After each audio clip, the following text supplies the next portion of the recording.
Assalamualaikum warahmatullahi wabarakatuh. Selamat siang dan salam sejahtera untuk kita semua.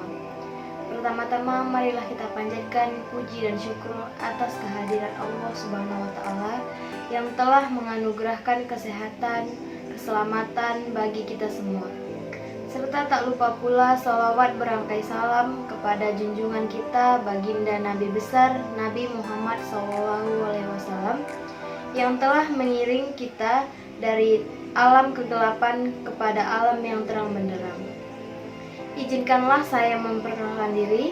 Nama saya Dana Pratiwi Ardila Buru Sembiring dari Fakultas Ilmu Hukum Universitas Muhammadiyah Sumatera Utara. Adapun kata pembuka ini saya sampaikan untuk pelaksanaan memenuhi tugas KKN secara mandiri. Demi mempersingkat waktu, saya selaku pelaksana telah merangkai rangkaian kegiatan yang bertema sosial budaya dengan program penyuluhan hukum tentang pencegahan narkotika di tengah masyarakat.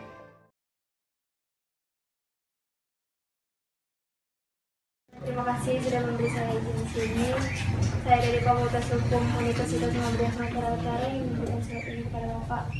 Silahkan dibaca, Pak.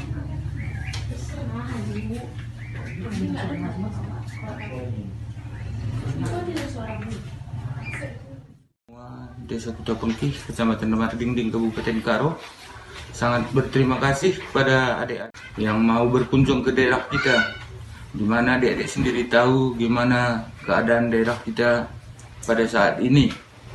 Semua fasilitas memang tidak mendukung terhadap kegiatan adik-adik di sini. Tapi kami sangat berterima kasih pada adik-adik dari Universitas Muhammadiyah Sumatera Utara mau menyumbangkan pemikiran, mau bekerja sama dengan kami pemerintahan desa Kuta Pengkih ini untuk membantu masyarakat kita. Kami sangat mengapresiasi dengan baik kegiatan adik-adik, dan kami juga seluruh masyarakat desa Kuta Pengkih ini sangat mengharapkan pada adik-adik hasil daripada kuliah kerja nyata adik ini nanti bisa bermanfaat di desa ini. Selebihnya sesuai dengan kegiatan yang adik-adik lakukan di desa kita, ya marilah kita bekerja sama. Kita gunakan kesempatan ini untuk membantu saudara-saudara kita di desa ini sesuai dengan jurusan yang adik pilih, jurusan hukum. Ya marilah kita bantu masyarakat kita bagaimana mengetahui hukum, baik tentang bahaya-bahaya narkoba. Mari kita bantu saudara-saudara kita ini untuk bisa mengetahui hal tersebut. Jadi kami dari pemerintahan desa, ya sekali lagi kami ucapkan terima kasih. Semoga dalam kegiatan adik-adik Tuhan selalu melindungi, sukses semua dalam pekerjaannya. Terima kasih.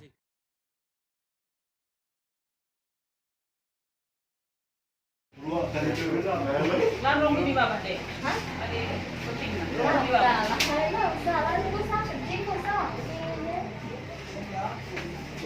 Jelas sama mobil nggak? Asa kak ada tak kak Tunduk kering deh. Cing lah buenda formal sekali. Kalian makan sirih ini. Jadi tiga nih mana nanti nih? Ini kan sampai berapa? Apa Pak?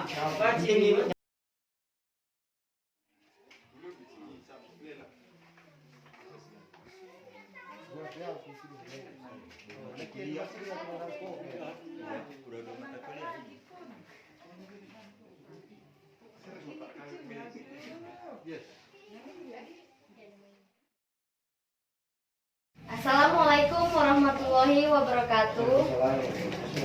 Selamat malam, salam sejahtera untuk kita semua. Puji dan syukur kita panjatkan kehadirat Tuhan Yang Maha Esa karena telah diberi kesempatan dan kesehatan sehingga kita dapat berkumpul pada saat ini. Terima kasih kepada ibu-ibu, bapak-bapak, abang Karang Taruna karena telah meringankan langkahnya untuk mengikuti program saya ini.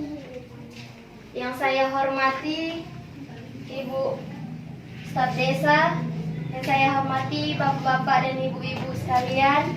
Sebaiknya saya lebih enaknya memperkenalkan diri terlebih dahulu. Nama saya Nana Pratiwi Ardilo Boru Sembiring. Saya mahasiswi Fakultas Hukum mahasiswi UNSUL Muhammadiyah Sumatera Utara. Berdirinya saya di sini dalam rangka melaksanakan kegiatan kuliah kerja nyata saya yang biasa kita kenal dengan kata-kata KKN. Nah, pada kesempatan kali ini saya ingin membawakan materi tentang penyuluhan hukum tentang pencegahan penyalahgunaan narkotika di tengah masyarakat. Nah, pasti ibu-ibu dan abang-abang sekalian pasti bertanya, kenapa sih kok bawain materi tentang narkotika? Nah, alasan saya tersendiri karena maraknya penyebar luasan terhadap narkotika. Bahkan pada saat ini di kalangan remaja sendiri banyak yang menyalahgunakan narkotika tersebut. Pada canggihnya teknologi zaman sekarang ini membuat masyarakat ataupun remaja-remaja sangat mudah untuk mendapatkan narkotika tersebut. Nah, saya pertama ingin menjelaskan pengertian dari narkotika. Ialah narkotika dan psikotropika merupakan obat atau bahan yang bermanfaat di bidang pengobatan pelayanan kesehatan dan pengembangan ilmu pengetahuan, dan pada sisi lain dapat menimbulkan ketergantungan yang sangat merugikan apabila dipergunakan tanpa pengendalian, pengawasan yang ketat, dan seksama. Nah, jenis-jenis narkotika dapat diolah sedemikian banyak, serta dapat pula disalahgunakan fungsinya. Peraturan Undang-Undang Narkotika sendiri diatur dalam Undang-Undang Nomor 35 Tahun 2009 tentang narkotika. Pada pasal 7 Undang-Undang Narkotika yang berbunyi, narkotika hanya dapat digunakan untuk kepentingan pelayanan kesehatan dan pengembangan ilmu pengetahuan dan teknologi. Yang kedua tentang penyebaran narkotikanya. Penyebaran narkotika pada saat ini sudah hampir tidak bisa dicegah, mengingat seluruh penduduk dunia dapat dengan mudah mendapatkan narkoba dari oknum-oknum yang tidak bertanggung jawab. Pelaku kejahatan ini adalah para sindikat yang sangat profesional dan militan. Kegiatan operasionalnya dilakukan secara konsepsional, terorganisir dengan rapi, sistematis, dan menggunakan modus yang berubah-ubah dengan didukung oleh dana yang tidak sedikit dan dilengkapi dengan alat serta peralatan yang berteknologi tinggi dan canggih. Bahkan pada saat ini, Sumatera Utara menjadi peringkat 1 terbanyak pecandu narkoba, Pak, Bu. Yang ketiga, efek narkoba. Adapun efek narkoba yang menjadi kekhawatiran yang dapat beresiko mengalami kecanduan bagi pengkonsumsi atau penyalahgunaan narkotika, yang mana ada banyak bahaya dari narkotika, psikotropika, dan zat berbahaya adiktif lainnya. Bagi kehidupan dan kesehatan, dampak yang dapat timbul dari pengkonsumsi atau penyalahgunaan narkoba secara umum memiliki 2 aspek, yakni aspek fisik dan aspek sosial. Nah, aspek fisiknya sendiri seperti gagal ginjal, kerusakan otak, cacat janin, rentan terkena HIV atau AIDS, hingga dapat menghilangkan nyawa dan pengkonsumsi atau penyalahguna narkoba. Sedangkan dampak yang timbul dari aspek sosial seperti hubungan dengan keluarga menjadi terganggu, mengganggu ketertiban umum, selalu menghindari kontak dengan orang lain. Nah, adapun kerugian secara menyeluruh baik dari lingkungan kekeluargaan, perilaku sosial yang berbentuk pengasingan hingga pada perilaku dalam tatanan sosial, dan lebih lanjut hal ini menjadi kerugian material secara keseluruhan yang berdampak kepada pecandu atau korban dan penyalahguna narkoba itu sendiri. Nah, pasti kita pada ingin tahu pencegahan narkotika itu sendiri bagaimana sih? Nah, pencegahan dari narkotika itu seperti membuat organisasi menjalankan pencegahan narkotika. Kayak abang-abang Karang Taruna mungkin buat organisasi supaya penyebarluasan narkoba itu menjadi sangat sempit. Misalnya ada penduduk baru atau apa, kita datengin, Pak, Bu, di sini kami sangat menghimbau bahwanya pemakaian narkoba di sini, kami tidak akan segan-segan untuk melaporkannya kepada pihak yang berwajib. Bahkan abang-abang sekalian bisa melaporkannya ke Bapak Kepala Desa pun bisa. Pasti Bapak Kepala Desa bakalan menyampaikan ke pihak yang berwajib atau pihak BNN. Nah, adapun pencegahan narkotika yang lain, menginformasikan sanksinya kepada anak-anak dan melakukan secara terus-menerus. Nah, misalkan kita tahu tetangga atau anak-anak saudara kita yang memakai narkotika gitu, bisa kita berulang-ulang kali membicarakan tentang dia, menasihati dia, jangan pakai narkoba, nanti terkena sanksi. Adapun pencegahan narkotikanya lagi, secara diperlukan peran masyarakat, karena masyarakat mempunyai kesempatan yang seluas-luasnya untuk mengambil peran pembantu pencegahan dan penyalahgunaan narkotika. Adapun sanksi bagi pengedar dan pemakai narkotika itu sendiri berbeda. Jika bukti pada pasal 1 angka 3 yang berbunyi kegiatan atau proses menyiapkan, mengolah, membuat dan menghasilkan narkotika secara langsung atau tidak langsung melalui ekstraksi atau non-ekstraksi dari sumber alami atau sintesis kimia atau gabungannya, termasuk mengemas atau mengubah bentuk narkotika. Nah, pada pasal 1 angka 4-nya berbunyi kegiatan memasukkan narkotika dan prekursor narkotika ke dalam daerah pabeanan. Nah, maksud prekursor di sini itu ialah bahan mentah dari narkotika tersebut. Yang ketiga, pasal 1 angka 5 yang berbunyi kegiatan mengeluarkan narkotika dan prekursor narkotika dari daerah pabeanan. Yang keempat, pihak yang mengangkut berdasarkan pasal 1 angka 9 yang berbunyi pengangkutan adalah setiap kegiatan atau serangkaian kegiatan memindahkan narkotika dari satu tempat ke tempat lain dengan cara, moda atau sarana angkutan apapun. Nah, pasal 1 angka 12-nya berbunyi narkotika adalah pengangkutan narkotika dari suatu negara ke negara lain dengan melalui dan singgah di wilayah negara Republik Indonesia yang terdapat kantor pabeanan dengan atau tanpa berganti sarana angkutan. Nah, sedangkan pengguna narkotika itu berdasarkan Undang-Undang Nomor 35 Pasal 1 Angka 13 yang berbunyi pecandu narkotika adalah orang yang menggunakan atau menyalahgunakan narkotika dan dalam keadaan ketergantungan pada narkotika baik secara fisik maupun psikis.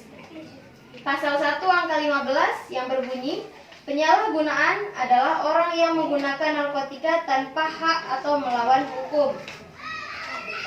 Nah, narkotika sendiri menurut Undang-Undang Nomor 35 Tahun 2009 terdapat 3 golongan. Yang pertama, narkotika golongan 1 adalah narkotika yang hanya dapat digunakan untuk tujuan pengembangan ilmu pengetahuan dan tidak digunakan dalam terapi serta mempunyai potensi yang sangat tinggi mengakibatkan ketergantungan.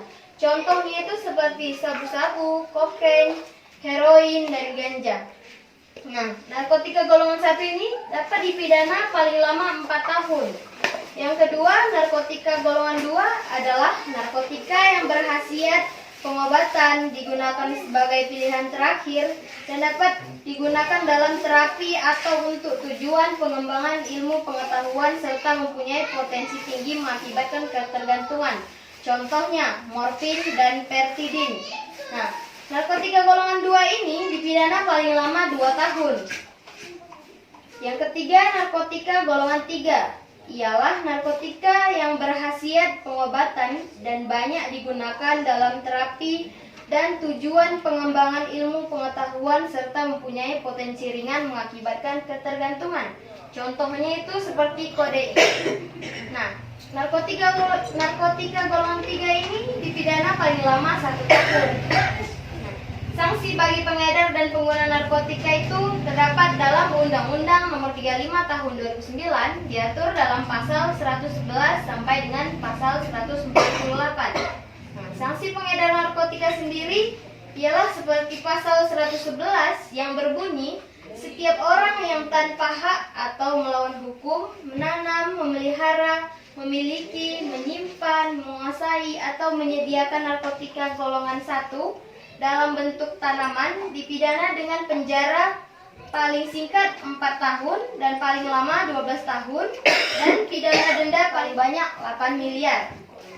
Sanksi pengguna narkotika ialah secara khusus diatur dalam pasal 127 dengan mempertimbangkan pasal 54, 55 dan 103 Undang-Undang Nomor 35 Tahun 2009. Peredaran sanksi bagi pengedar dan pengguna narkotika sangat jelas diatur dalam peraturan perundang-undangan ini. Tetapi dalam prakteknya, penerapan pengenaan sanksi bagi pengedar dan pengguna masih tebang pilih. Tidak jarang sanksi diberikan bagi pengguna narkotika diterapkan pasal yang seharusnya digunakan untuk pengedar. Nah, jadi gini Pak, Bu. Banyak orang yang mengira bahwasanya dia ini hanya pemakai gitu. Padahal dia sebetulnya pengedar karena dia di barang bukti itu terdapat lebih dari 1 gram. Kalau lebih dari 1 gram itu udah bisa dikatakan sebagai pengedar narkotika sendiri. Nah, pasal 54-nya berbunyi, pecandu narkotika dan penyalahgunaan narkotika wajib menjalani rehabilitas medis dan rehabilitas sosial. Namun pada prakteknya, pengguna narkotika justru dikenai sanksi berupa sanksi pidana yang rumusannya berlaku bagi pengedar narkotika. Nah, pasti bapak-bapak dan ibu banyak yang bertanya. Jadi kalau yang memakai narkotikanya anak di bawah umur, bagaimana sih sanksinya? Nah, ancaman pidana penjara bagi anak yang melakukan tindak pidana adalah setengah dari maksimum ancaman pidana penjara bagi orang yang sudah dewasa, sebagaimana yang telah diatur dalam pasal 81 ayat 2 Undang-Undang 11 tahun 2012 tentang Sistem Peradilan Pidana Anak yang biasa disebut dengan Undang-Undang SPPA. Nah, di dalam pasal 128-nya, orang tua atau wali dan pecandu yang belum cukup umur, sebagaimana dimaksud dalam pasal 55 ayat 1, yang sengaja tidak melapor dipidana dengan kurungan paling lama 6 bulan atau pidana denda paling banyak 1 juta. Nah, bagi ibu-ibu dan bapak-bapak seperti yang saya sudah bicarakan sebelumnya, sebaiknya jika ibu-ibu dan bapak-bapak ada mengetahui bahwasanya ada saudaranya atau anak dari saudara memakai narkotika, sebaiknya kita melaporkan kepada pihak yang berwajib. Karena jika bapak dan ibu-ibu tidak melaporkannya, bapak dan ibu-ibu bisa terkena pasal 128. Nah, dalam pasal 134 yang berbunyi, pecandu narkotika yang sudah cukup umur dan sengaja tidak melaporkan diri sebagaimana dimaksud dalam pasal 55 ayat 2 dipidana dengan pidana kurungan paling lama 6 bulan atau pidana denda paling banyak 2 juta. Sekian hasil dari penyuluhan hukum saya ya pada bapak-bapak dan ibu-ibu, rekan abang sekalian. Ada yang ingin bertanya atau ada yang ingin didiskusikan, dipersilahkan waktu dan tempatnya.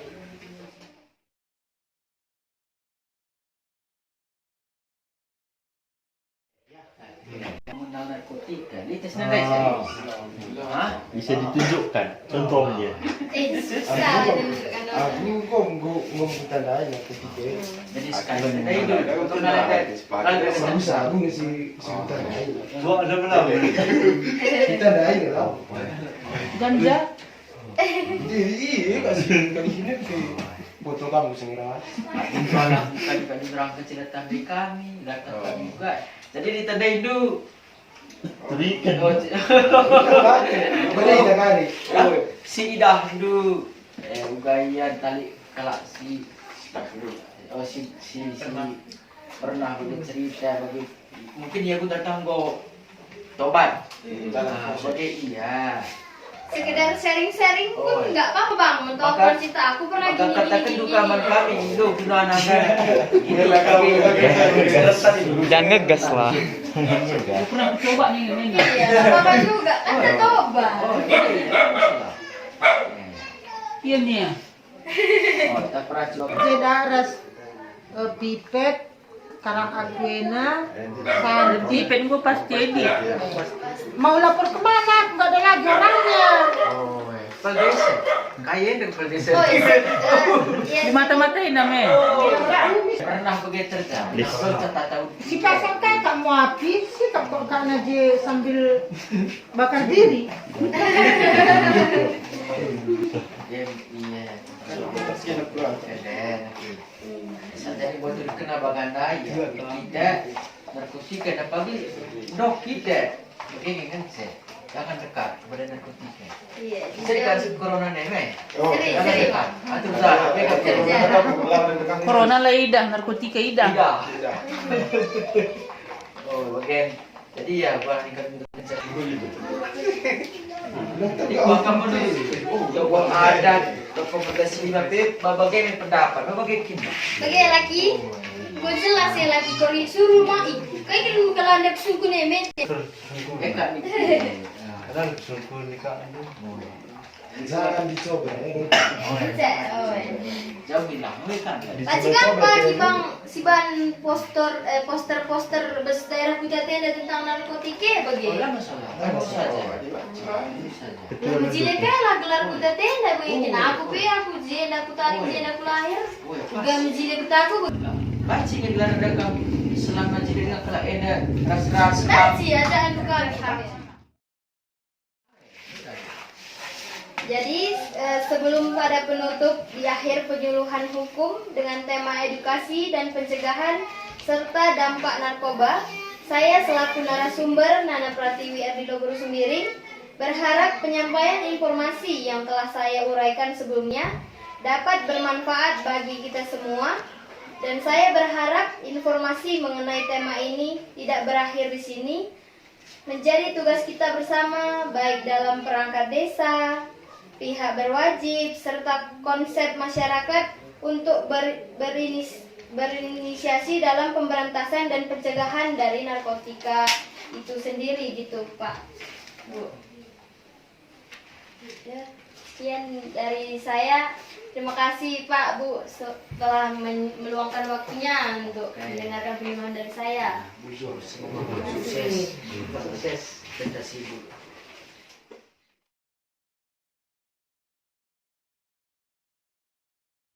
Assalamualaikum warahmatullahi wabarakatuh.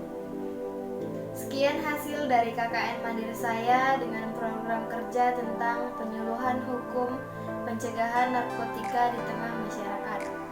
Besar harapan saya agar video ini dapat bermanfaat bagi kita semua. Saya sangat berterima kasih kepada teman-teman atas atensinya. Lebih dan kurang saya memohon maaf, dan kepada Allah saya mohon ampun. Saya akhiri dengan billahi taufik wal hidayah. Wassalamualaikum warahmatullahi wabarakatuh.